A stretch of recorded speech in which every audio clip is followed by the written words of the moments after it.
Let's get right to Stephen A. Smith, who's on the phone. And Stephen, thank you for taking the time to come on. I know you just got off the air and you're hopping right on with me, and I greatly appreciate it. No problem, buddy. How are you? How's everything going? It's good. I'm shaking off the rust. You know, it's been a year since I sat in the chair, so I have to get used to things, not blow through brakes and the like. But, you know, we're so far so good. They haven't fired me yet. Rush. It's no rush. You can handle it. They haven't fired me yet, so it's good. Stephen, I've known you for years. You can handle it. We've been friends for 20 years, so and that's a long time in this business. Stephen, what is happening in Seattle? What is going on? Listen, Russell Wilson's tired of getting beat up, tired of getting hit too much. And, you know, according to the reports, he met with them before a game this season, and he was summarily dismissed when he made suggestions on what it would take to improve the team and to prevent him from stop getting beat up and hit too much. And they ignored him, and he stormed out of the room. And you know, one of the things that I repeatedly state on many occasions, Susie, is this. This is America. And the reason why I say that is because people want to act for everybody. It doesn't work that way. That's just fool's gold. The reality of the situation is that people who are special and make significant contributions hold more value than those who don't. And you can summarily dismiss some rookie or some marginal player or somebody that's a bench warmer or somebody that doesn't produce for you exponentially. But when you have a superstar like a Russell Wilson, who's never had a losing season in his 9 years as a starting quarterback of the Seattle Seahawks, who went to back-to-back Super Bowls, who's won a Super Bowl championship, who's carried the franchise on his shoulders, you know, pretty much for the last 5 or 6 years. It's one thing for you to go in a different direction in terms of not, you know, really absorbing his suggestions. It's another thing entirely to make him feel like he's being dismissed and you're devaluing his input.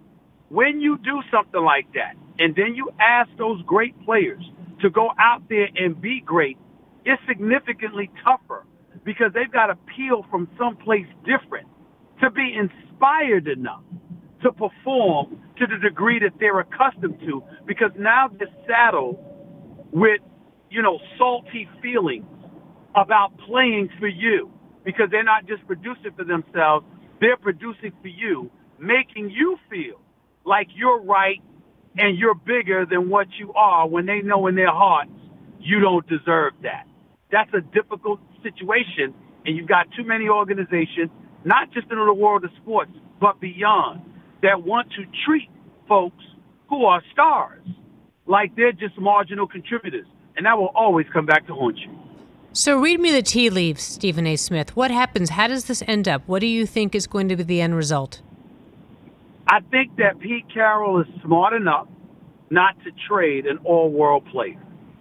I think the only way Russell Wilson ends up being gone is if he demands a trade and he makes it incredibly ugly, leaving them no choice but to move in a different direction. I don't see him being that kind of guy. I think he's the kind of guy that is class personified, and he's very, very big on not really, you know, doing something like that. That's how I view him, but I just don't know how it's going to end up right now. So how do you spin that around then for Deshaun Watson and the situation with the Texans with what he's trying to do? Because he's a class act, he's a good kid, and he's just trying to get to a place where he wants to play. But have you ever seen anything so strange as what's going on right now in Houston? In any sport? I got to tell you, what resonates with me in Houston is that somebody did something to Deshaun Watson. Less than a year ago, he signs, what is it, a 4-year extension? $160 million, over $100 million guaranteed. And then all of a sudden, he's like, get me the hell up out of here. Someone did something to him. That's not about football. Because the reality is that when he got that contract, they had lost in an AFC divisional playoff game to the Kansas City Chiefs, where they had either a 17 or a 24-point lead, and Kansas City proceeded to score 41 straight points. And the dude was still happy to be there, happy to sign for his contract, tearful that the organization trusted him so much and grateful to them. And then in this shorter period of time, he's completely done with them. Somebody did something to that man. I'm convinced of it. They lied to him.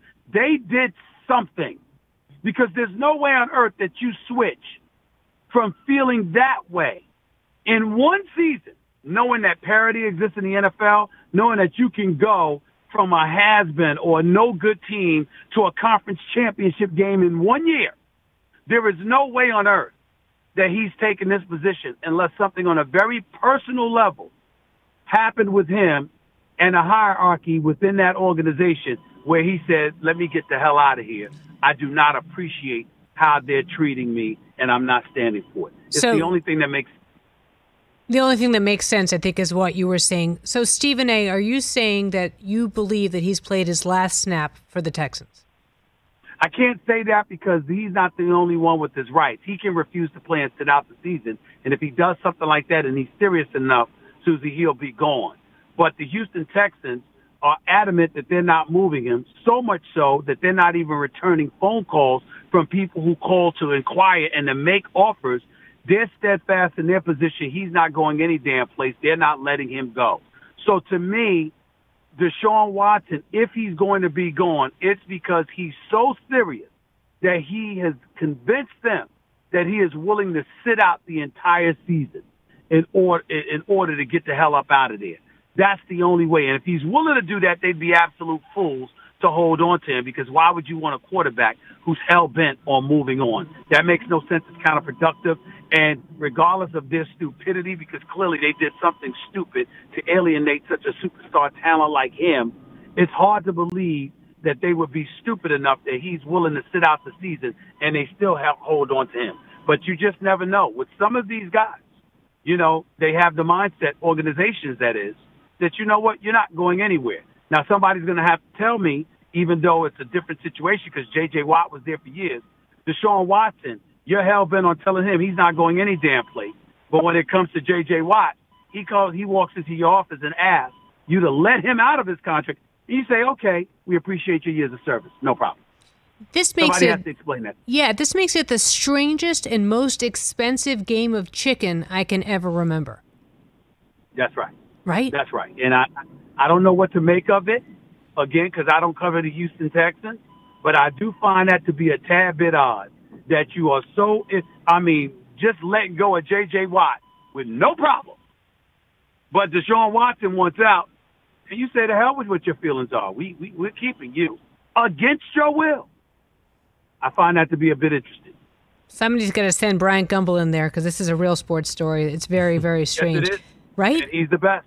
Am I wrong? Bryant Gumbel's my guy. He's the best.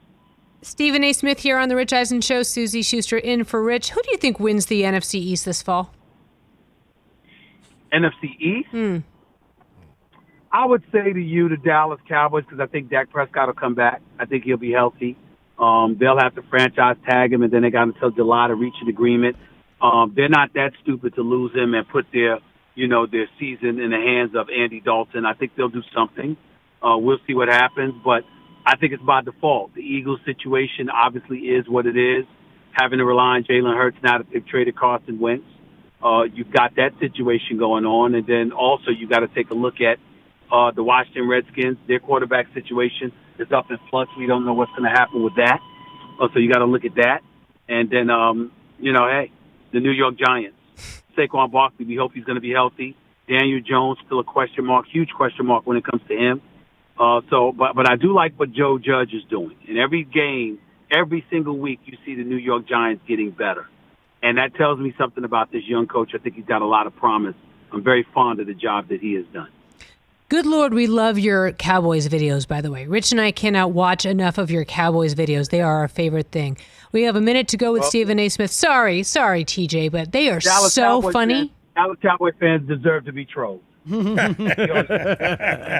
are the greatest. We have 1 minute left to go with you. What's your thought now on LeBron? I mean, I was talking earlier about nothing worse than being with LeBron when he's in a bad mood, and it feels a little bit like it felt 2 years ago. But where do you see the Lakers ending up this year?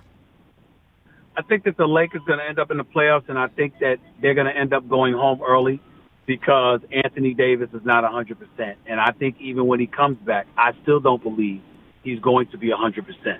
So because of that, I think they're more of what you saw last night against Utah come playoff time than they are what they would be with a healthy Anthony Davis, which is at the very least Western Conference champion. I don't see this working out for them this season. I think that ultimately he's not going to be 100%, and I don't think there's any way in hell they can beat the Brooklyn Nets without a healthy Anthony Davis. And based off of what I saw last night, I sincerely doubt they'll be able to beat a Utah Jazz team either. Real quick, who plays Stephen A. Smith in the live-action movie Stephen A.? Ooh. He's back. Who plays? I don't know. I mean, a name like Jamie Foxx does come to mind because he imitates him with his Cleveland A. Smith act, which is hilarious. But I would say a Jamie Foxx because he can imitate me. I'm fond of the Michael B. Jordans and others of the world, but I would say a Jamie Foxx. Who isn't? Are you kidding? Who isn't? Who isn't a fan? I'm a fan. Of course. I'm a 48-year-old woman. Of course I'm a fan. Stephen A., thank you. You came off 3 hours of TV and you still came on the show with me. I do appreciate it, my pal, and I appreciate you coming through. No problem. My pleasure. Take it easy. We'll talk soon. Stephen A. Smith here on The Rich Eisen Show. Hey, you watched all the way to the end. Thanks for that. Watch more right here.